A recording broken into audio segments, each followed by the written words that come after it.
নমস্কাৰ সকলোলৈকে আজি 26 জানুৱাৰী বুলি কৰবাত লগ ওলাই যাম সৰুৰাকৈ পাৰ্টি এটা কৰিম বুলি ভাবিছো বেছি দূৰত নহয় বাৰু ঘৰৰ ওচৰৰ দিলিঘাট লৈ যাম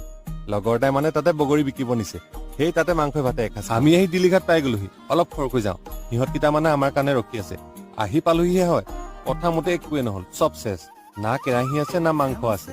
হিহতে ভাবিলে ময়ো আনিম মই ভাবিলো যে হিহতি আনিব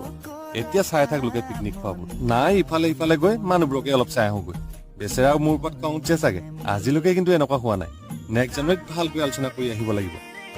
আপোনালোকে যদি মোক সাবস্ক্ৰাইব কৰা নাই সাবস্ক্ৰাইব এটা কৰি দিব দেই এইফালে লৰাবোৰ দুখ মনেৰে জুপুকা মাৰি বহি আছে কাৰো গাত দুখ নাই কালি মানে কথাটো অলপ ভালদৰে আলোচনা কৰা নহয় মানুহ কিন্তু যথেষ্ট হৈছে নৈখনৰ দুইটা পাৰ্টি পিকনিক পাৰ্টি ইয়াতে লগৰ কেইটামান লগ পালো আজি ইয়াৰ জন্মদিন ইহঁত কেইটা মোৰ জাতি বিদ্যালয়ত পঢ়া একে লগৰ যি আমাৰ কাৰণে দিনটো ভাল নহয় ক্ৰিকেট চামহি বুলি আহিলো খেলো শেষ বটা বিতৰণি হৈ আছে কিনো কৰিম হোটেলতে সোমাই পুৰি ঘুগুনিকে চুবাই আছো গাহৰি মাংস